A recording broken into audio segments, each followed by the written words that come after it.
Everybody, welcome to the Breakdown with Berckenhoff, episode 28. As always, we have quite a few different topics to get into and news articles to cover and news stories of the week. Because of that, I will make the announcement section of today's podcast a little shorter than usual. But before we get into the episode, I do need to mention that make sure to go follow freedomscoop.com, where you can find individual content creators such as Stephen and Garamus, The Generational Gap, The Freckles and Brit Show, J. Edgar 101, and The R-Rated Conservative. Many of them have daily shows, are daily shows where they go over the news and content and any other cultural stories or anything that they find valuable and important for the week. And if you like the type of coverage I have and news coverage I get to on my podcast or solo videos that you might have discovered on my YouTube channel, BitChute channel, Odyssey channel, or on Twitch itself, you can definitely make sure to go follow them, and you might also like what they have to say as well. I am going to be releasing a few solo videos. The plan is to release one solo video a week on my YouTube, Odyssey, and BitChute. I'm not sure if I am exactly going to be able to do so or not because there's a lot of stuff that I have to get finished in the upcoming weeks. But the goal is to at least have one solo video a week plus a podcast and hopefully one other live stream is kind of the tentative goal I am playing around with. So make sure to look on my YouTube, BitChute, and Odyssey channels if you do want to catch that solo video, if you like the type of content I talk about on my podcast and cover of news stories. So yeah, that's basically all the announcement sections I have to get over. My first solo video I'm planning to release is on the GOP candidates who I think are most likely to be president in 2024. And it's just something I'm going to do once a year to see if my tier ranking changes or if people have gained political movement or have lost political movement. And I just think it'll be a fun exercise when looking back on. So that is the first solo video I plan to release, just in case you were curious. And that's the type of solo videos I kind of want to make, and analysis pieces I want to make on those solo videos. But that's enough of the announcement section. We should get right on along with what we have to cover for our podcast for today's episode. So the first story I wanted to start with is something I thought was kind of a goofy little story, something a little bit fun. So President Biden has gone on a little bit of an overseas trip, and President Biden has gone on an overseas trip, and it's a lot of focus on climate change and meeting with other world leaders, and a little bit of news over potentially President Biden meeting with President Putin of Russia and whatnot. So there's a lot of news coverage coming out of the stories and future political movements that both presidents could be meeting towards, such as climate change or such as the oil or such as trades and whatnot. But the main focus was essentially meeting with President Putin and the climate experts to come up, and other world leaders to come up with a change that can be done to better the environment and better many other solutions that we face and in the country and around the world. But obviously that is a very important topic, and we are going to be discussing that. And you might be wondering, well, what makes that a little bit silly? Well, President Biden, in his way of getting in his way of trying to meet with these world leaders, was getting on a plane, and there was a lot of attention, to say the least, on this plane trip because President Biden was getting swarmed with a lot of bugs and cicadas and kind of swatting them down and making a joke at one of the military officers there for Biden's protection, and also for the news articles to post a picture of. You know, you always see, I think the Marines, if I'm not mistaken, always are at the airport standing outside the plane to greet the president and to also, like I said, to provide security. But for a lot of things, it's to provide a photo shoot, an opportunity to see the president getting off of the plane next to these military officials. So I was going to quickly play this portion of the video here, and for those who are listening on the podcast, I will explain it after in a little bit more detail, but those who are viewing live will be able to get a lot of the jokes coming off of this video and why people were finding it a little bit funny, and one of Biden's more fun moments as a president for a lot of people. Oh, 1 second. We're having some technical difficulties. Let's change our output so that we can actually hear it on stream and for the podcast real quick. Let's scoot this back so that we can actually hear it. All right, there we go.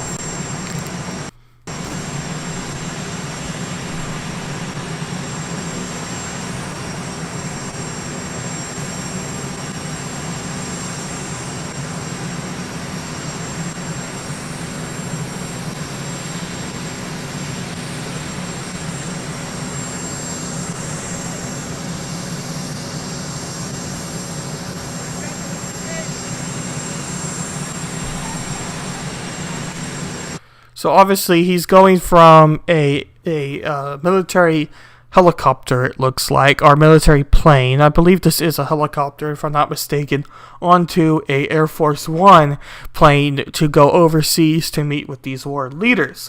And as we've heard briefly from President Biden, you really needed to see the closed captions because it is between the two airplanes, and let's face it, airplanes are very loud. But President Biden, before getting onto Air Force One, was saying, "Watch out for the cicadas! Watch out for the cicadas!" Trying to lure, funny to the press and to the other military soldiers that were around him, plus Secret Service members that were around President Biden, and I'm assuming press as well. And he was making a little bit of a joke. We weren't able to hear exactly what President Biden said to the military officer standing beside him when he swat down the cicada from his neck. But the both of them laughed after whatever President Biden said. Maybe it was a sympathy laugh out of the military soldier, or maybe he actually did say something a little bit funny. But I just thought it would be kind of funny to start with this story, not because it really makes a lot of political sense in that it's a huge news story and something that needs to be discussed in every detail and you need to hear my opinion about, but I just thought I would give a little bit of a laugh or a little bit of goofiness before we get into the main topics of today's podcast.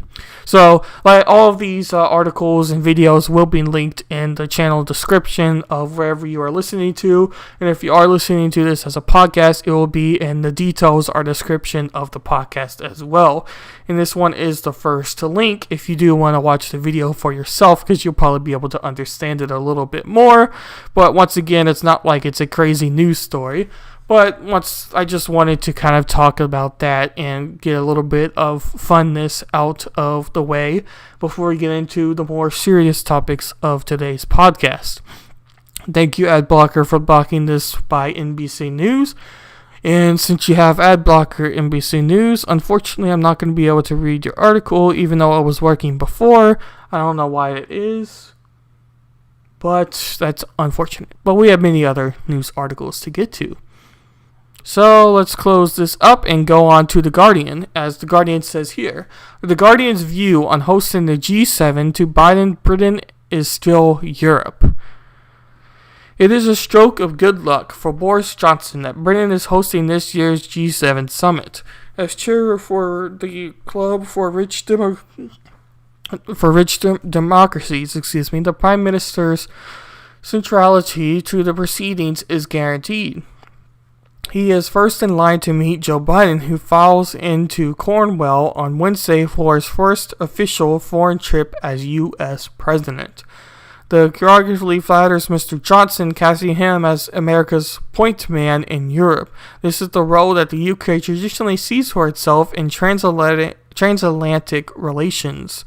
The truth is more complicated. Leaving the EU removes Britain's influence in Brussels, which diminishes its unity to Washington as a bridge to the rest of the continent. President Biden sees Brexit as a strategic ineptitude, suing gratuitous divisions among countries that the U.S. would rather see united.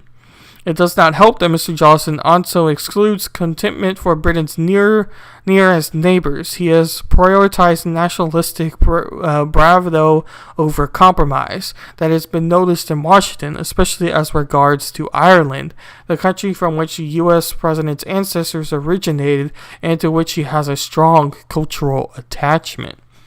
So the cultural attachment with Biden, I'm assuming here they're talking about, is Biden being Catholic, as he says he is. And I have many arguments against that claim of Biden being Catholic, but that's not ultimately the main course of action for what we need to discuss for this article, so I don't think I'm going to be getting into those topics. But I think that claim is debatable. But as the article also mentioned, this is the first trip that President Biden is making.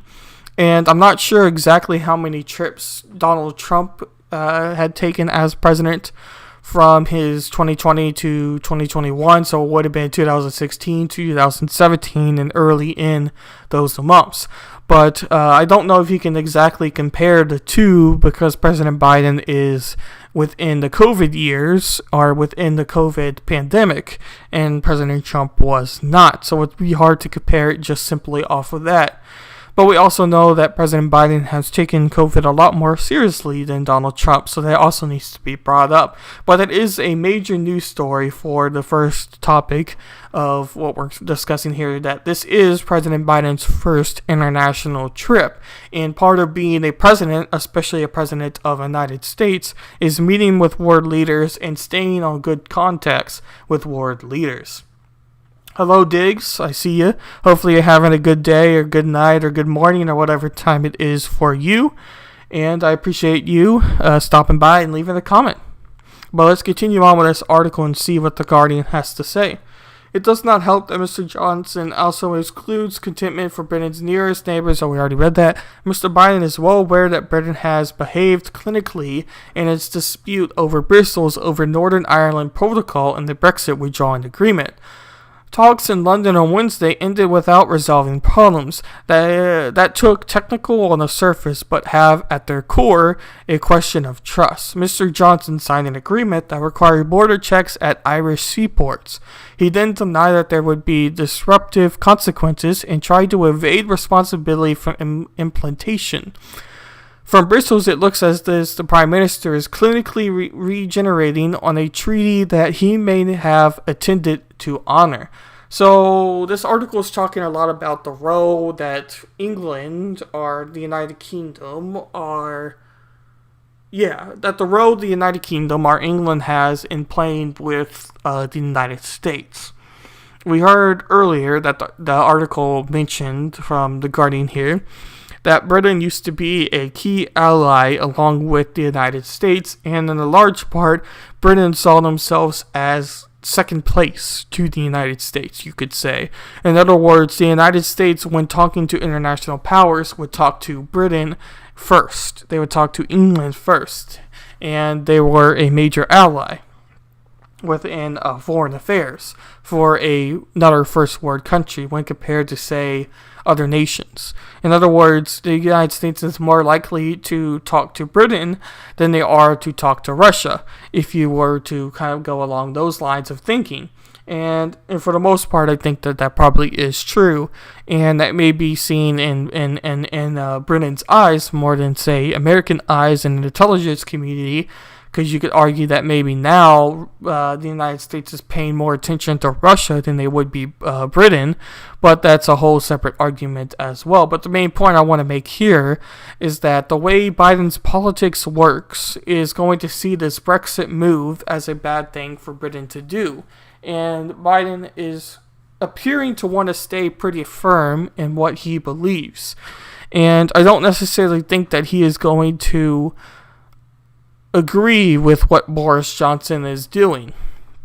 And that could have some implications on what the future nations decide to do if, say, new trade agreements were to be made, or if the United States would back up Britain's claim of Brexit. And if the president now of the United States decides not to back up the claim of Brexit, it could potentially become a problem for Britain. Now, would that problem lead to war? Would that problem lead to many other extremely bad circumstances? I don't necessarily think that that would be the case, but it's more talking on a trades ground or perception, because perception does have a huge role to play when you are talking about politics. So I think that that also needs to be stated, because it could simply just be a perception thing, and maybe trade and economy and resources and how Britain compares to other nations wouldn't ultimately have a big role to play. But in a scale of world politics and in the scale of foreign affairs, that is something that could have a dramatic role to play. And it's hard to say ultimately now, and I am not a foreign policy expert by any means, but the idea that the agreement between the United States and the United Kingdom could become worse could lead to some bad circumstances for England or for the United Kingdom or even for the United States, and it being both nations. That's hard to say at this point, but I definitely think that even if it is just perception, it's still a bad thing for England to face, because we do know the stance that the United States president now holds. If you ask the previous United States president, Donald Trump, he would have probably been in support of Boris Johnson. And I think he said several times that he was in support of Boris Johnson, and therefore trade agreements would be kept and the United States would be still a strong ally, because the United States president then believed in what the Britain Prime Minister is doing now. And I do think that that holds importance. But the question ultimately becomes, the President of the United States could dislike what a foreign president or foreign prime minister decides to do with their nation, such as in this case being Britain, but ultimately it comes down to, is he going to do anything to punish them, or is he going to do anything to make their trade suffer, to make their amount of money they get from the United States through contracts or through agreements, would that change? And is Biden going to take steps to remove the United States' closeness to Britain through numerous examples as I just mentioned? And I don't know if President Biden would do something to suffer the alliance that the United States has with Britain, regardless of them being in Brexit or being out of Brexit. In other words, if Brexit gets passed or not, or if Brexit gets fully done, between the two examples here. I don't necessarily think that Biden would do so. I think simply Biden would be stating his opinion on the scenario and his lack of approval of the scenario and his lack of approval of the scenario.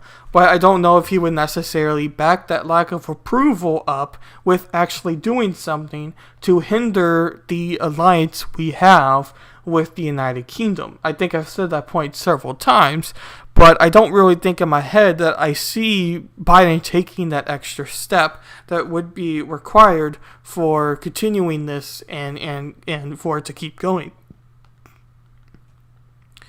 But once again, I am definitely not a expert per se on foreign affairs. That's just the scenario I see playing out most likely.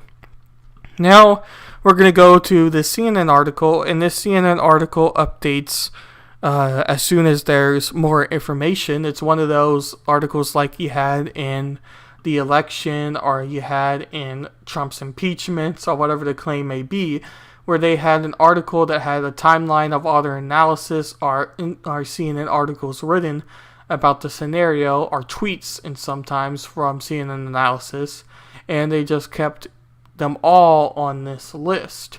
So we're going to go to the first one we see here from the last time I loaded up the page, as it says Biden meets with UK Prime Minister Boris Johnson.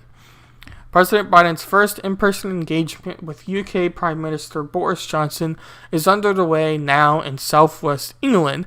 They are expected to commit to working to open up travel between the US and UK and lifting restrictions that were put in place to stop the spread of COVID-19. The two leaders exchanged pleasantries, but otherwise did not speak substantially to reporters ahead of talks. Biden said he had been to the United Kingdom many times, but it was his first stop as President Biden. Nothing, it was a pleasure to meet Johnson's wife, quipped that both he and Johnson had married up. Earlier, Biden greeted Johnson along a stretch of ocean to launch their first face-to-face meeting. The two men's wives, Joe Biden and Carrie Johnson, also joined the greeting on a deck overlooking St. Lives Bay in Cornwall. It's gorgeous. I don't want to go home, Biden said. The foursome climbed a set of stairs to go inside, where the old Atlantic Charter had been put out for display for leaders to view. The leaders are planning to sign updated versions of the document that better reflects the 21st century world. The new Atlantic Charter will be modified on a historic declaration made by President Franklin D. Roosevelt and Prime Minister Winston Churchill in 1941 that set out an American and British goals for world after the end of World War II. Blah, blah, blah, blah, blah, blah, blah. A new charter will outline priorities, values, and challenges and include defending democracy, reaffirming the importance of collective security, building a more fair and sustainable global trading system, combating cyber attacks, addressing the climate crisis, providing biodiversity, and bringing an end to the coronavirus pandemic. So, with the main focus being travel, we have mentioned several times about this travel claim. And I think that this does need to be stated, because traveling is something of a major topic. I believe it was 2 or 3 podcasts ago. We brought up the major claim of vaccine passports for international travel.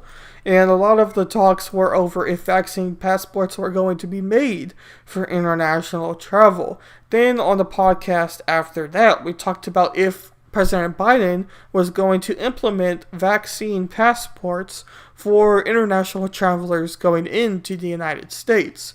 And we ultimately, I think, agreed that it would be likely if President Biden would decide on something very similar to a vaccine passport, or have a vaccine passport for international travelers going into the United States because of Biden's stance on COVID-19 being a lot more strict than, say, Donald Trump, the previous president of the United States, claim on international travel. Because if you bring up the same question and we had President Trump sitting in office right now, I believe that he wouldn't be doing something like a vaccine passport. But it's hard to ultimately say, because President Trump was conservative in a lot of ways, but he wasn't exactly the ideal type of conservative. He did do a lot of things that many hardcore conservatives, for lack of better words, were very mad at him for doing. And it could be possible that all of Trump's experts in this fake scenario would say that you at least have to have something similar to a vaccine passport because of the way the public views international travel and whatnot. So it's hard to say for certain, but we definitely know with the President Biden and the way he has viewed COVID and the way he has extended mask mandates and the way he has done many other topics relating to COVID, we were thinking that a vaccine passport was most likely going to be the answer. Now, with the meeting of Biden and Boris Johnson now, and discussing the potential of international travel, it's more than likely that a vaccine passport or an idea similar to a vaccine passport was going to come out, and they were going to discuss that and figure out a plan of international travel between Britain's citizens and between United States citizens. This is where it gets interesting, at least to me. Because ultimately, when you think of COVID, you have a lot of people looking at charts and saying that COVID has been getting better. And numbers are getting better, not as many people are dying, blah blah blah blah blah blah blah, lockdowns didn't help, blah blah blah blah blah blah blah blah blah blah blah blah blah blah blah blah. If you listen to any YouTube podcasters, whatever, you've probably heard of many of these claims about COVID-19 and the impact COVID has had. And there's been a lot of speculation, to say the least, of COVID's issues, are COVID's numbers, are COVID's mass scale. A lot of people have argued that they don't think that COVID should have been as big of a deal, I guess is the easiest way to put it. Now, though saying it like that may make the people that make those claims sound really dumb and really bad, and it's not ultimately the case. I don't think that those people are wrong when thinking of COVID in that way with the charts and analysis that they have required. Ultimately, their argument is that it would have been better to not have shutdowns and to have herd immunity and make people recover in that way. The idea of shutting down the economy not only hurts businesses, but also hurts people's mental abilities and hurts the population in general. So that was kind of their claims that they had. So why did I go on to that spill/rant? Well, the reason I say that is there's still a lot of people in the United States, and I'm not really sure on exact numbers here, but there's still a significant portion of people, and I would say it tends to be younger portions of people, younger age-wise portions of people, that think that COVID is still a massive issue and something we definitely do not need to take lightly. So the idea of simply opening the borders to Britain, or to any nation for that matter, and allowing all travelers in and out of the country is a absurd idea to those people. So the idea that President Biden would simply open borders fully and allow for international travel, I don't think would appease many of those people. And I think that it's fair to say that a lot more Democrats are view this virus as one of the major topics compared to, say, conservatives. And I think that ultimately has a huge meaning to how this pandemic is going to handle when it comes to international travel and when it comes to travel in general, especially when it comes to airlines. So, long story short, I'm not exactly sure how and what President Biden and Boris Johnson are going to agree for an international plan of travel between two nations. But I think it's more than likely that they're going to disagree than they are going to agree on any sort of solution. And I don't think that this meeting is going to automatically open borders. But I also don't think that this meeting is going to automatically make vaccine passports be mandatory. So that is ultimately a very long opinion stance that I have when talking about this solution. We're going to update the articles and see if we can find the most recent post, and then we will move on to our next topic.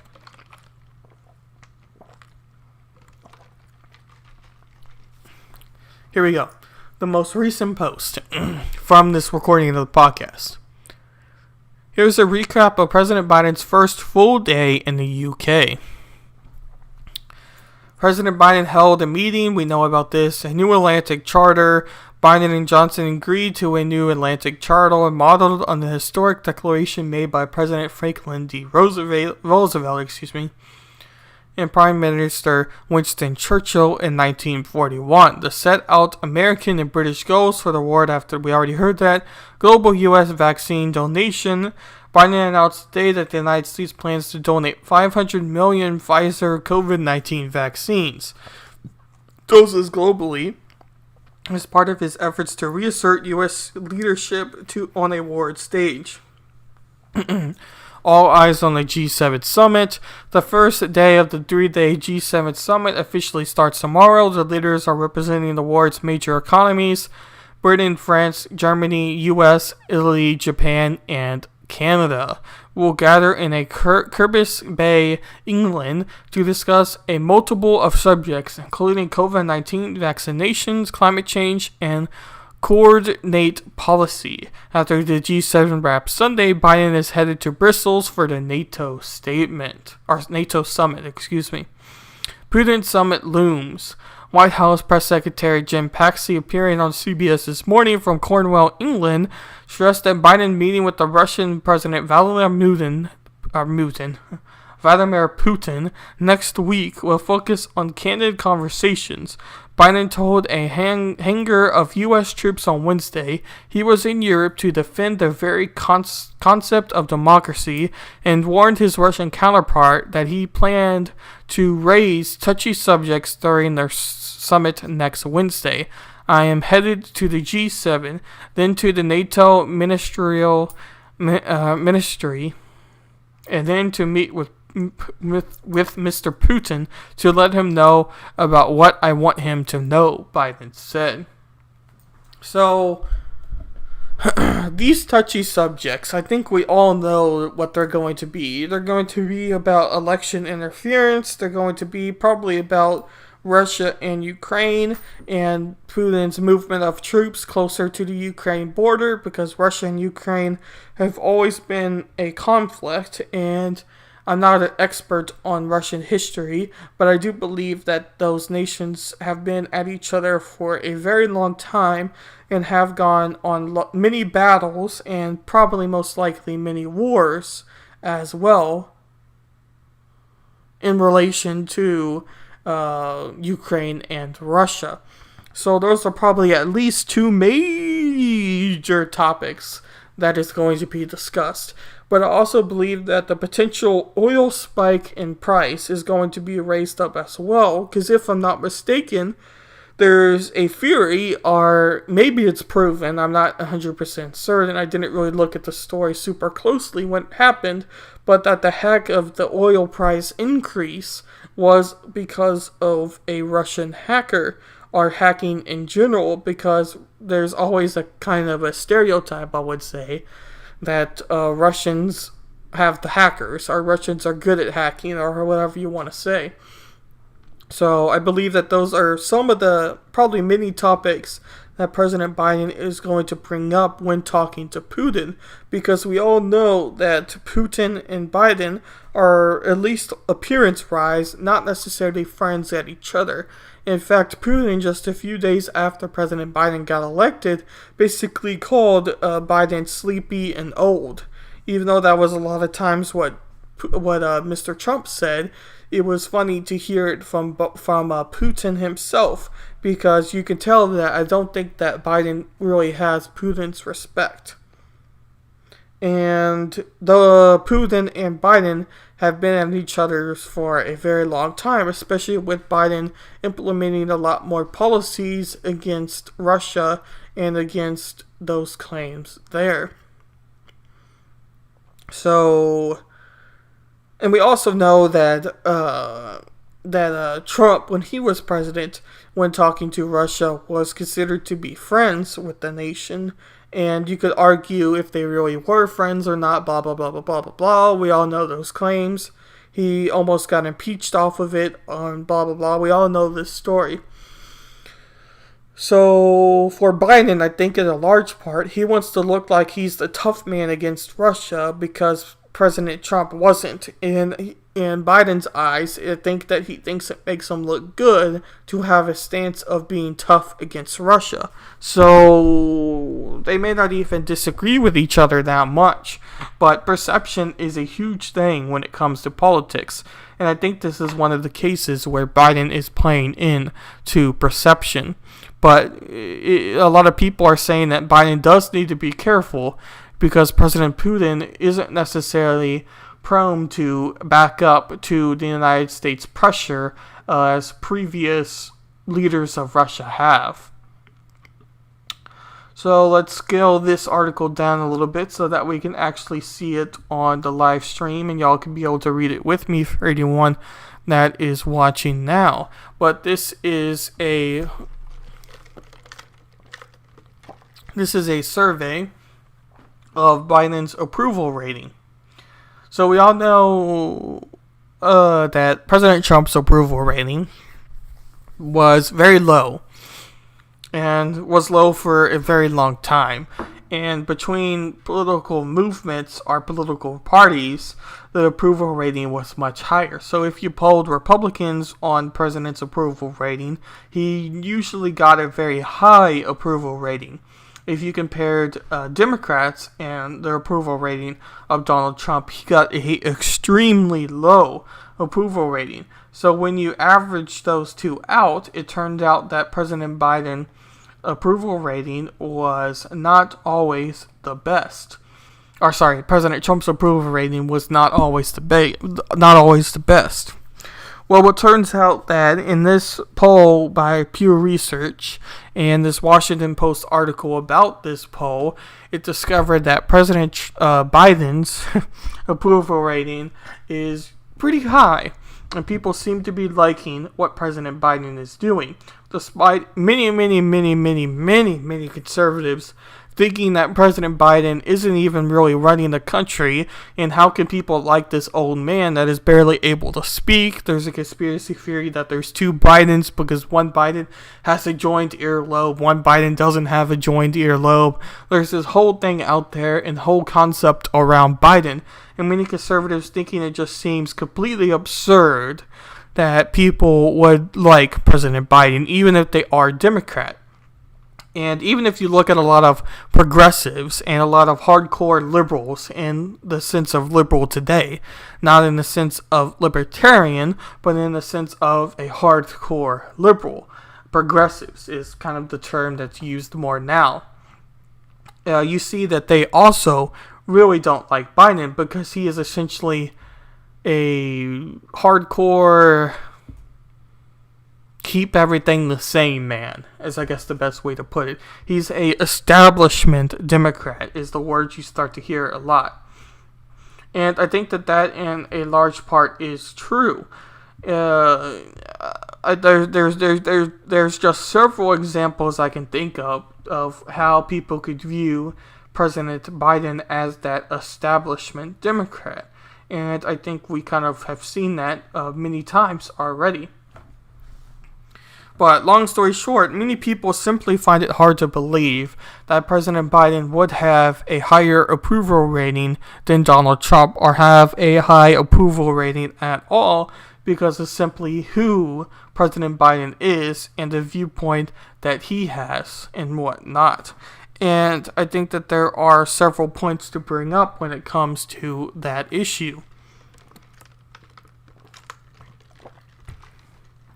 So we'll continue on with this article by the Washington Post, as I mentioned. President Biden has promised the world that America is back as he takes his first trip abroad as president. A Pew Research Center global survey released Thursday shows that many advanced economists believe it. Trust in the U.S. president fell to historic lows in most countries surveyed during Donald Trump's presidency, according to Pew. Under Biden, it has soared. In the 12 countries surveyed both this year and last, a median of 75% of respondents expressed confidence in Biden to do the right thing regarding world affairs. Pew Research found, compared with 17% for Trump last year. That is a huge increase. 62% of respondents now have a favorable view of the United States versus the 34% at the end of Trump's presidency. The election of Joe Biden as president has led to dramatic shift in America's international image, the Pew report reads. The findings come a day after Biden touched down in England on the first leg of the whirlpool trip through Europe. On his agenda, a meeting of Group of Seven Nations in Cornwall, a NATO summit in Brussels, and blah blah blah blah blah. In an op-ed with the Washington Post, Biden cast his voyage as sort of a redemption tour, a chance to regenerate the nation's strained alliances,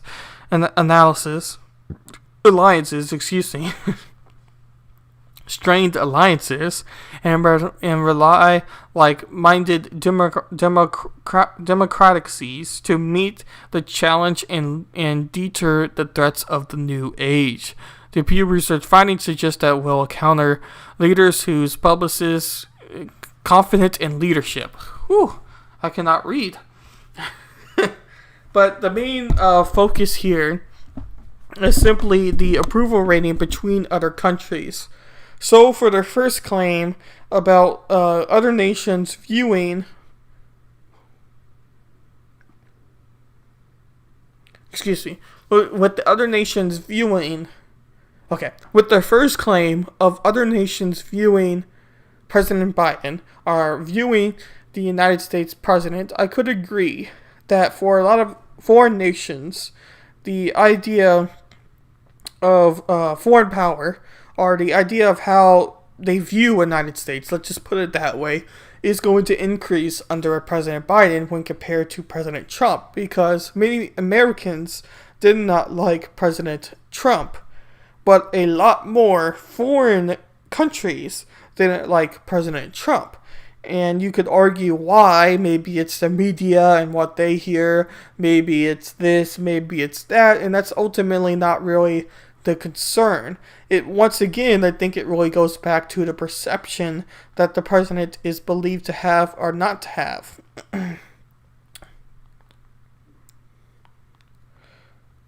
And with President Biden, I think that perception has definitely changed, because President Biden has showed himself to be a lot more willing to accept foreign nations, willing to meet with foreign nations, and the perception of Biden is much more of a open presidency and a return back to normal of a presidency when compared to Donald Trump. So I could definitely see that claim being true. Now the claim of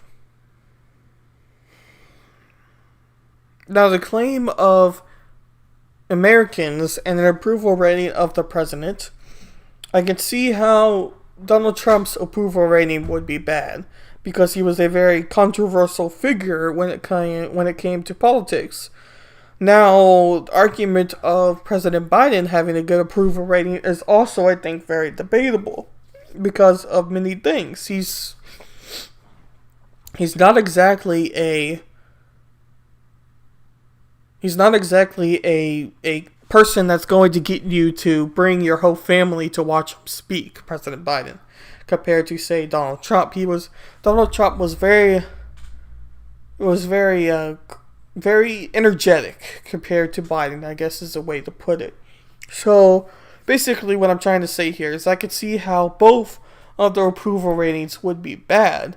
But according to the Pew Research poll, it's showing that President Biden has a very good approval rating. And simply, I just don't really see how that could be. And that's all I kind of have to say on that. Now, when they come back to view leadership tactics is kind of their next poll, it shows Biden having a significant edge on leadership and the perception of leadership that President Biden has and the perception of leadership that Donald Trump has. Although Donald Trump got to many agreements and met with the North Korean leader and met with President Putin, blah, blah, blah, blah, blah, and got to agreements, many people did not like Donald Trump's leadership style and tend to find that he would get into more conflicts or potentially get United States into more conflicts when compared to President Biden. President Biden is appearing to have a much higher edge on leadership. And once again, I think that goes back to how President Biden wants to be viewed. And he puts a very strong emphasis that he is a return back to normalcy. And he is the guy that is the typical president. The type of president you would have in a cartoon book to show your kids about who the United States president is. So, I think that the leadership statistic of people viewing Biden as being more of a leader makes sense to me when compared to Trump. Although you could argue on the facts of that claim in general, I would say makes sense to me. Now, the claim that President Biden has 2 times higher approval rating is something I just simply have a hard time finding reasons for.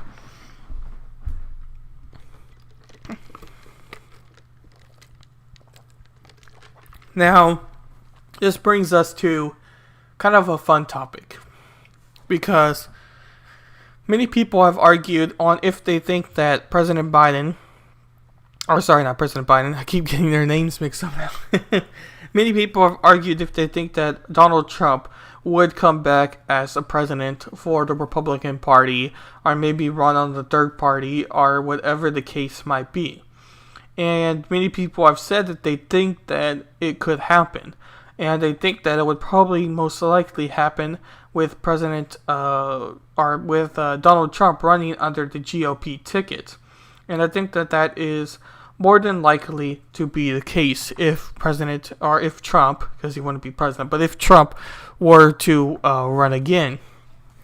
So, according to Business Insider, they state here, nearly 1 in 3 Republicans say it's likely Trump will be reinstated as president this year, a new poll shows. So this is slightly conspiratorial, but let's read on. Almost 1 in 3 Republican voters said it's at least somewhat likely that the former President Donald Trump would be reinstated in 2021, showed a new Morning Consulate poll, though there's no feasible way for this to occur. This included 17% of GOP voters who said it's very likely Trump will be reinstated. Meanwhile, most GOP voters, 61%, and the vast majority of Americans, 72%, including 84% of Democrats, said it's unlikely Trump will be restored to the presidency this year. Nearly 1 in 10 voters said it's very likely Trump will be reinstated. The Morning Consulate poll was conducted from June 4th to 7th among 1,990 registered voters with a margin of error of 2 percentage points. The new poll linked to a conspiracy theory that Trump will be reinstated by the Supreme Court before Labor Day, which has gained momentum among QAnon followers. New York Times journalist Maggie Haberman also recently reported that Trump has been telling close allies that he will be reinstated in August. The theory not only lacks a basis in constitutional law, but would also be made impossible by the fact that August lands during a 3-month Supreme Court recess. Corey Trump's former presidential campaign manager, said in a recent Fox News interview that he hasn't heard of Trump discuss being reinstated. She also stated that she knows of no constitutional provision that would make this possible. Even Laura Trump, the former president's daughter-in-law, told Fox News, "As far as I know, there are no plans for Donald Trump to be in the White House in August." So I think this article is poking fun to add a little bit of people. And there's obviously a huge percentage of people that I would say are hardcore conservatives that view Donald Trump as almost as a political god. That they view Donald Trump as their hero. They view them as the hero of America. And like I said, almost as a political god. And I say that comment and mean it. It sounds silly to say, but he's almost, for a lot of people, you could say he's a cult leader. But I argue to kind of say that a little bit because that implies a lot of things, and I don't necessarily think that Donald Trump views himself as a cult leader, but he is definitely somebody that has gained a lot of support in almost a cult following type of support. And many of these conservatives are extremely vocal in their claims of Donald Trump, and they want Donald Trump to be back as president in this year, or they want Donald Trump to be president back in 2024, and they want to do that by any means possible. And many of these people were in the QAnon, and really I don't have time to explain the QAnon if you don't already know what it is. but essentially it was a conspiratorial guy who gained a very large following, or guys, depending on what you believe, that gained a very large following and on conspiratory theories that Donald Trump had secret messaging, that Donald Trump was basically a leader of these men. And he was, making these hidden messages through all of his tweets. And it was a little bit crazy. And many people on both sides of the aisle view QAnon as something that is absolutely crazy. And so there's many people that are still holding on to the belief that Donald Trump did not lose this most recent election, despite the claims of it being the safest election, despite blah, blah, blah, blah, blah. We've heard these things many, many, many times. So many people have held on to the belief that Donald Trump should be president now, that Donald Trump should be president in 2024. And until those claims ultimately go away, I don't necessarily think that they are going to change. So it'll be interesting to see if in 2024, if Donald Trump is going to run and if the GOP will accept him. Because if he is to run, I think the GOP would accept him into the party and he would run as Republican again. Would he win is a different story, but that is ultimately, I think, that would be the case in what's happening. Now to the case of the article we just read. I picked this one because I just thought it was a little bit silly, because I can definitely poke fun at both sides, because there's absolutely no way that Donald Trump would become the president of the United States before somebody else would take that spot. Most people who are conspiratorial believe that the next president is not going to be Kamala Harris in 2024, but going to be Kamala Harris in 2022 or something like that. Many people are to believe that Kamala Harris is going to be the next president before a Donald Trump, and Kamala Harris is going to become president within these first 4 years that President Biden has, because of President Biden's health. Maybe he fails a test and uses that as a way to step down as president. In the worst case scenario, maybe he dies. I don't think anyone would really wish for President Biden to necessarily die, but there's a huge conspiracy going around that Kamala Harris will become the next president even before Donald Trump. So the idea that Donald Trump would randomly just be able to step into the political system and become the next president when there is a vice president and all this through a constitutional law that no longer exists, but doesn't exist, is absolutely absurd. So I just thought that was a little bit funny. But we also have an article here by the Daily Beast. Let me scale this for the viewers who are looking at this live, just so we can be able to read it a little bit easier. 1 second, everybody. But I would love to hear y'all guys' comments on that last news story, because I actually thought it was pretty funny myself. But like I said, this article is by the Daily Beast. Months after the Federal Election Commission notified several of the GOP state parties of major gaps in the 2020 fundraising and spending, reports the committees are correcting their numbers, but they still can't explain why the discrepancies have occurred. This issue has raised new questions about the possible abuse of long-standing campaign finance loophole that allows wealthy mega donors to cut massive checks. Last year, a number of Republican state parties failed to disclose transfers in hundreds of thousands, sometimes millions of dollars, which violates reporting requirements. There are layers of problems here, but the basic question is whether the state parties, complicated with federal disclosure requirements.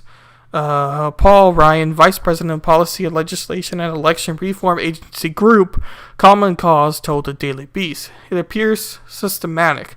The FEC has so far sent notices to the 10 of the 46 state parties,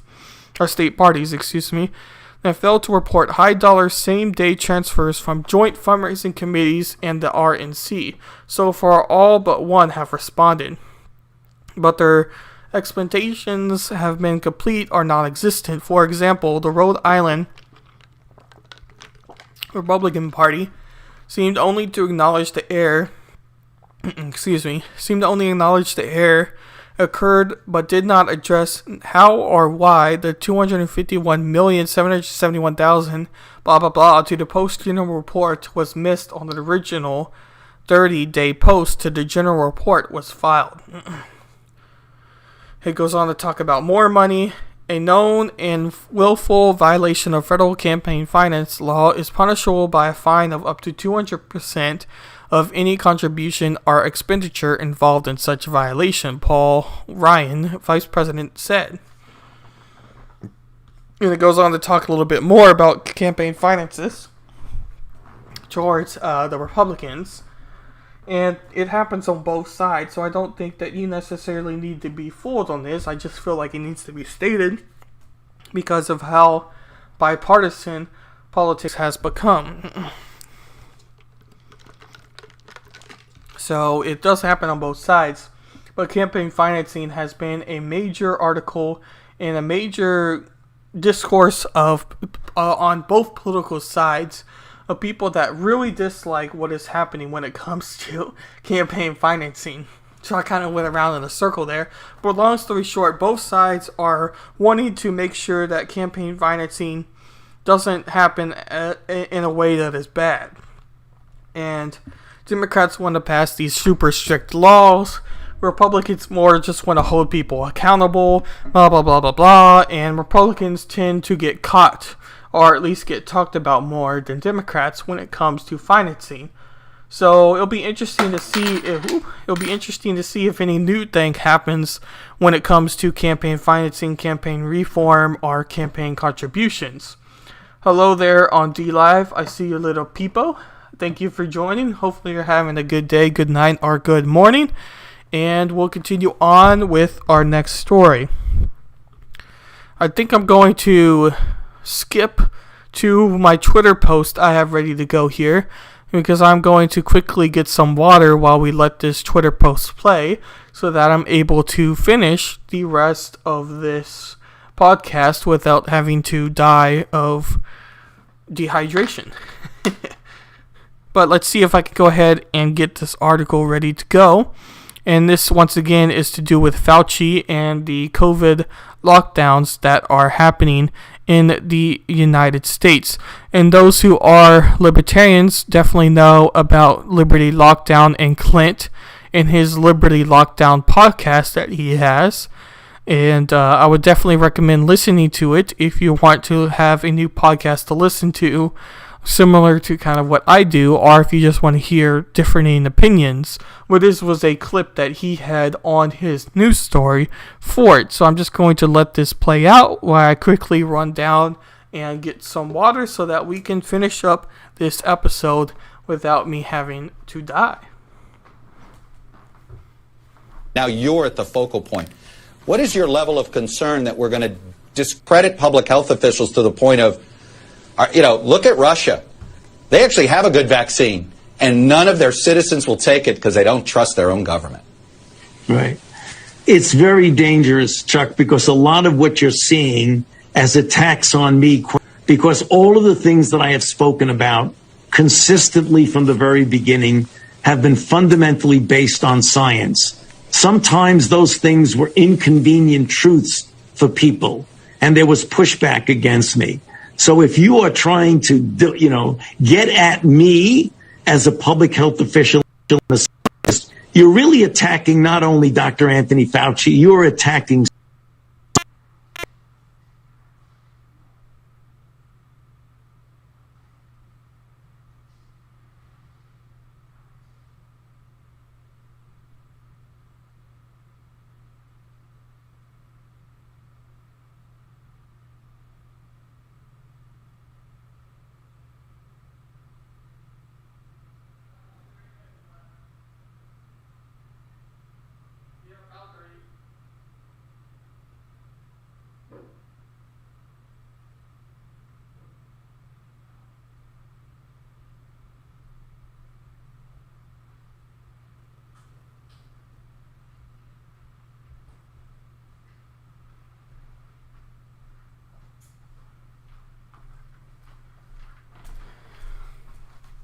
Okay.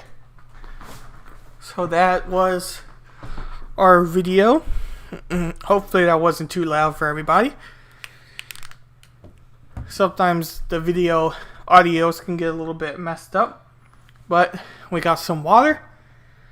So now we should be able to finish. But I'm going to go ahead and give this just another quick listen, just to make sure I didn't miss anything.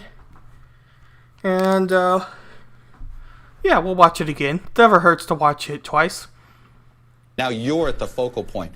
What is your level of concern that we're going to discredit public health officials to the point of, look at Russia. They actually have a good vaccine, and none of their citizens will take it because they don't trust their own government. Right. It's very dangerous, Chuck, because a lot of what you're seeing as attacks on me, quite frankly, are attacks on science. Because all of the things that I have spoken about consistently from the very beginning have been fundamentally based on science. Sometimes those things were inconvenient truths for people, and there was pushback against me. So if you are trying to, get at me as a public health official and a scientist, you're really attacking not only Dr. Anthony Fauci, you're attacking science. And anybody that looks at what's going on clearly sees that. You have to be asleep not to see that. That is what's going on. Science and the truth are being attacked. So there we got our first video clip there, and I just thought it would be good to play it again. Let me catch my breath a little bit so that we could be able to talk and finish out this podcast really strong and make sure that we are ready to go. So obviously with Fauci, he's been somebody that has had a lot of success in his career as a government official. And he's also had a lot of people kind of coming after him, especially more recently with some of the claims he's had with COVID and with other topics. Well, with COVID, but other topics within COVID, such as the Wuhan lab leak, such as the 2 masks, such as the have to wear your mask outside, such as you have to take a vaccine, such as many other things he said where he says one thing then says a different thing, or simply says something that people find to be ridiculous, blah, blah, blah, blah, blah. We all know about Fauci. And that is why I have titled this episode, Biden Increases, Fauci Decreases. Because Biden's stance with his polling and the Pew Research poll has gone up. His approval rating is high. There seems to be a media buzz around Biden and that he's doing a good job. Even though you could argue if you ask regular people in the living ward their perspective on Biden, if that would really be the case. But that's here and there and not necessarily the topic at hand. But Fauci, and if you have a Fauci approval rating, or if you have the public perception of Fauci, or even the media perspective of Fauci, he has definitely been decreasing very, very, very fast. And it's a really interesting thing to see from him to become somebody who was at the top to somebody that's almost getting attacked from all sides, even the side that is more favorable towards Fauci and it being the mass media. As we see here with our Liberty Lockdown Clint, he says here, a lot of what you are seeing is attacks on me is quite frankly are attacks on science. And then he goes on to say, the mask is fully off now. The dude is scared to death. So he's kind of talking about that. He thinks that maybe legal action could be coming towards Fauci, or public perception is definitely getting much worse for Fauci when compared to last week or when compared to many other claims. This next article is by Fox Business. It says Senator Blackburn responds to Fauci saying she's attacking science. And we're going to go ahead and give this clip a listen if the article or if the video will decide to load up here. It is doing the spinning realm of doom. So hopefully it decides to load up for us. Senator Marsha Blackburn herself. Senator, welcome to the program. Dr. Fauci says you're attacking science. Are you? I am not attacking science. What I'm doing is standing up for science. Look, you know, Dr. Fauci did with big media and Chuck Todd what he did with big tech and Mark Zuckerberg. And of course, he ridiculed what I had to say. But you know what, Stuart? He never refuted what I had said. Right. And what we do know is that he worked with Mark Zuckerberg to create a PR campaign. We do know that he was aware of concerns around gain-of-function research around this Wuhan lab, but he didn't share those concerns with Congress and the American people. I'm not sure he shared those concerns with President Trump. We do know that the Department of State and Secretary Pompeo tried to launch an investigation on this lab, and we know that some of the careers over at the State Department tried to stop all of this. So those are the things that we know. And I will say this about big media. We also know that NBC Universal has at Universal Studios, all of that there in Beijing, and if you're doing business in a big way in China, you are there with the Chinese Communist Party. Former President Trump told us that if it is conclusively proven that the virus came from the Wuhan lab, he'll be looking for $10 trillion worth of reparations. And if the Chinese don't come clean about what they were doing back then, he'd hit them with 100% tariffs on everything that came in. I don't know whether you can hear me over the top of that noise there, Senator, but what do you make of former President Trump's demands for reparations or heavy-duty tariffs? I look forward to talking with President Trump and finding out what he did know. What was Dr. Fauci telling him? Because it appears from the emails and from the exchanges and the information that we now have that it was his agency, the NIAID, who was sending money over to this lab in Wuhan. Taxpayer dollars. We also know that neither the WHO or our diplomatic scientists were allowed. So she goes on for much longer there, and you can definitely listen to the rest of this clip if you decide to do so, once again in the channel description or wherever you are listening to this podcast from. But I thought it was interesting to see, once again, that there was a lot of backlash going against Fauci and his claims that he has had for all of this COVID-related. And because let's put it this way, if Fauci was lying or didn't tell Trump about the potential Wuhan leak theory or many other problems that COVID had, I'm not sure if he could be in legal trouble per se, but it at least could show some of the responses that Trump had to coronavirus and whatnot. So it puts more of fault on Fauci than it would put fault on Trump, or at least it balances the viewpoint that the public has on both of those public officials. So I think that it is really interesting now that we're starting to have the book opened, because many people are starting to get very frustrated with COVID, and the more this amount of people increases, the more senators, representatives, and public officials have to understand that the more open the book has to become, in other words. So the more the public gets mad at this, the more Blackburns you're going to have, and the more Republicans you're going to have come out and demand answers. And maybe they're demanding answers that they already know, answers that the government would allow the public to know, even if it makes them look bad, but they're not exactly full truths. They don't necessarily have to tell you the truth, and that is a scary claim to make, but it is true, because especially when it comes to coronavirus, you could say, well, it might come from the Wuhan lab. We believe it has. When in reality, everybody could know that that is the case. It did come from Wuhan, and it was A, B, C, D, and that's how it happened. They could know everything and only slightly omit the truth, and nobody will really know if they do know everything.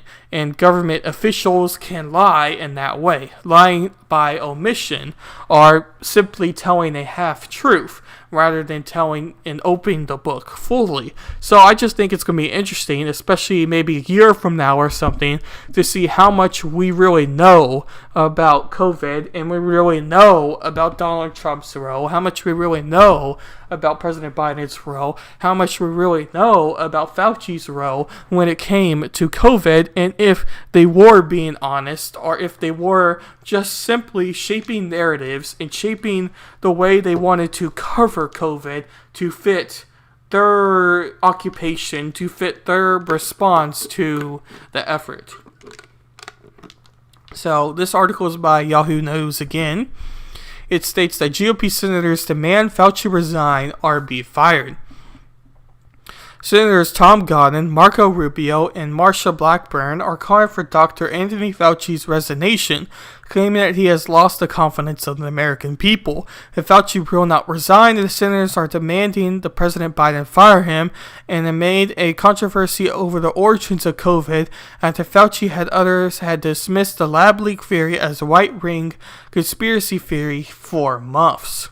Dr. Fauci has lost the confidence of American people with his repeated evasions, misdirection, and politicized statements, Cotton said. According to Fox News, if he won't resign, Joe Biden should fire him. Rubio told Fox News that if President Biden is committed to science and finding the truth of COVID-19, he needs to fire Fauci. After 60 months, we have seen Dr. Anthony Fauci withhold information, dismiss plausible explanations of COVID origin, and outright lie to Congress, Rubio said. He has responded to the fact-based public health official, not a pundit, distorting the truth to conform with his personal judgment. Meanwhile, Blackburn said this week that Fauci needs to step down, and the Biden administration should ask him to step away from his post.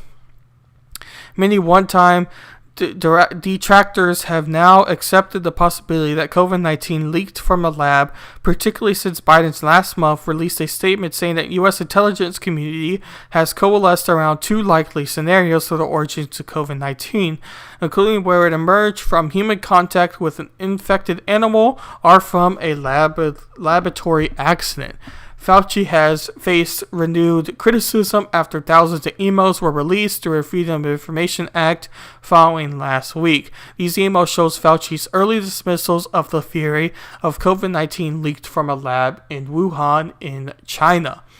And we talked about those emails last week, and many people felt the timing of those emails was a little bit suspicious, but many people also felt that these emails made Fauci look really bad, and maybe the media praising Fauci as almost a hero of COVID has now turned on Fauci so that they can put blame or put their hero figure on somebody else.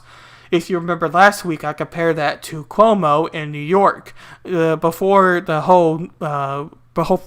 whole scandal of them mass reporting numbers or not reporting numbers, and the whole old people's home. I'm trying to think, not nursery home. Is it nursery home?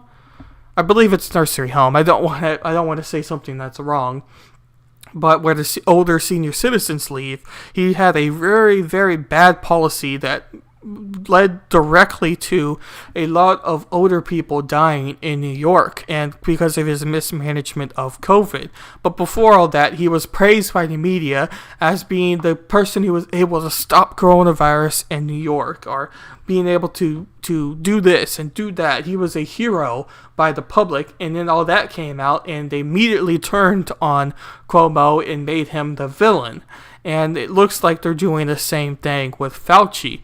And it is very interesting to see. And once again, it is why I have the title of the podcast the way it's titled. His public perception and influence is decreasing at an extremely rapid rate.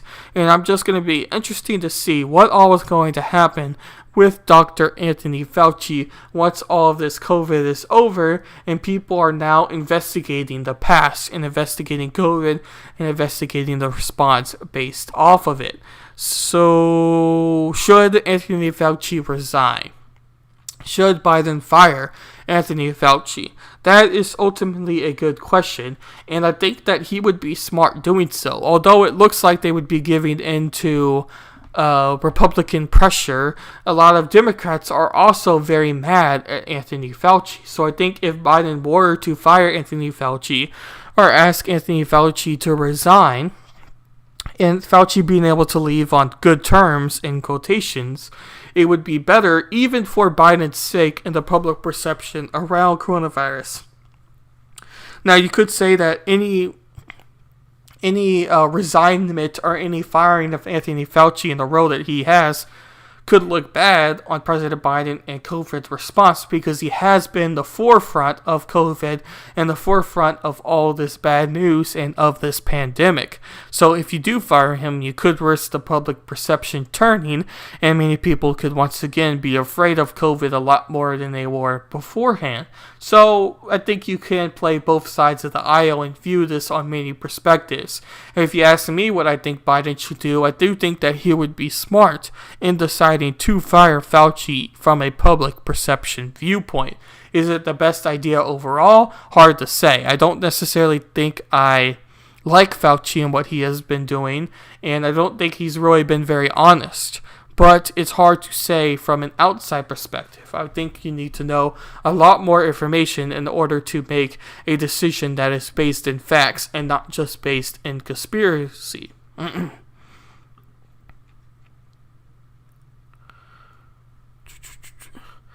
I have these last two articles. I'm just debating which one I want to say first. Ironically, they're both by Fox News. Again, we have a lot of articles by Fox News. Usually we have a lot of articles by CNN, but this week we have a lot of articles by Fox News. But we are going to, I think, go to this article first, and then we'll go to our next article. This is a Fox News article. Representative Jayapal, Senator Kristen Gillibrand tells Democrats to give up bipartisan talks on infrastructure.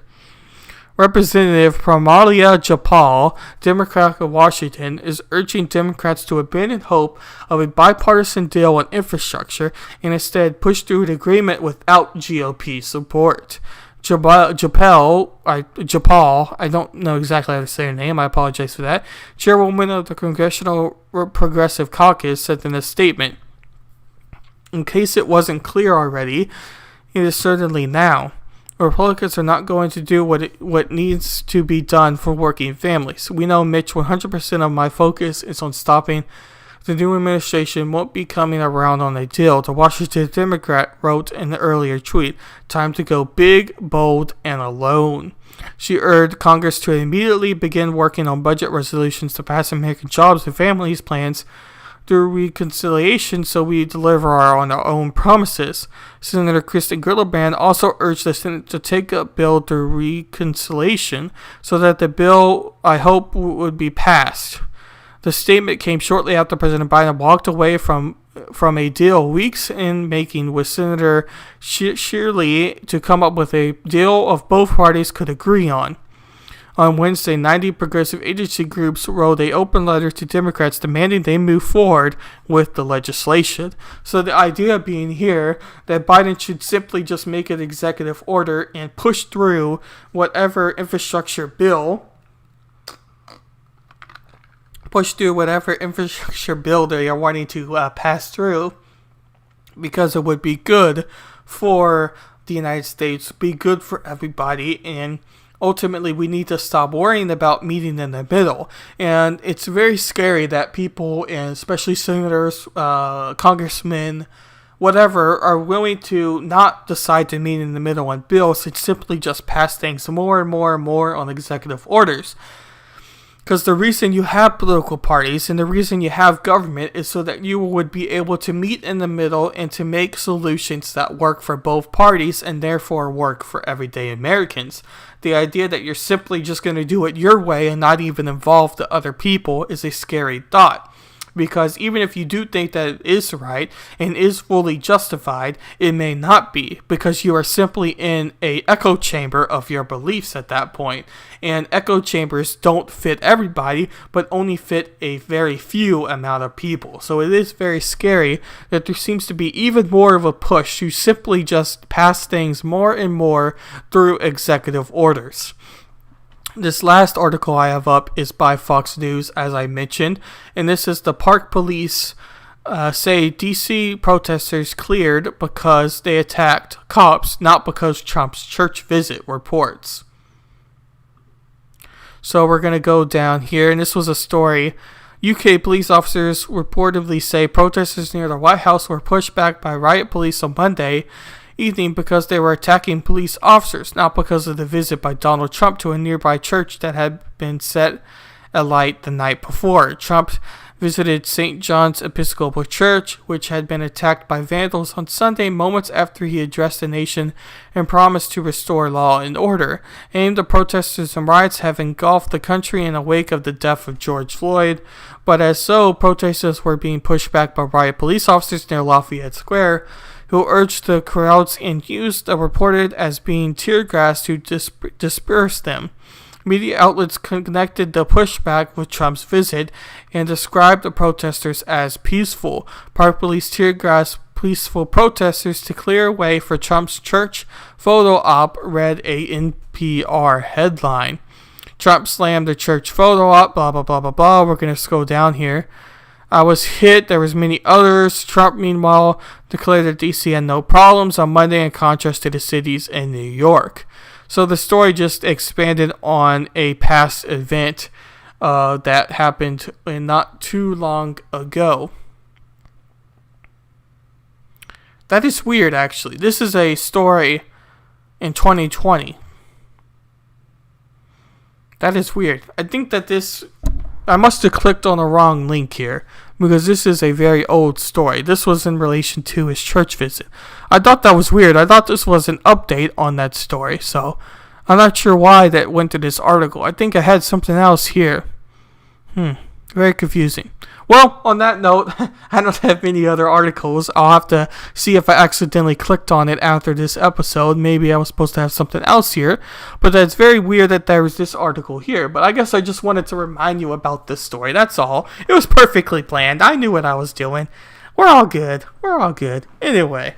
So I hope everybody liked this podcast episode, and hopefully I'll catch you on the next one. Make sure to look out on my YouTube channel, BitChute channel, and Odyssey channel if you do want to listen to my solo videos whenever I have time to release them and make them.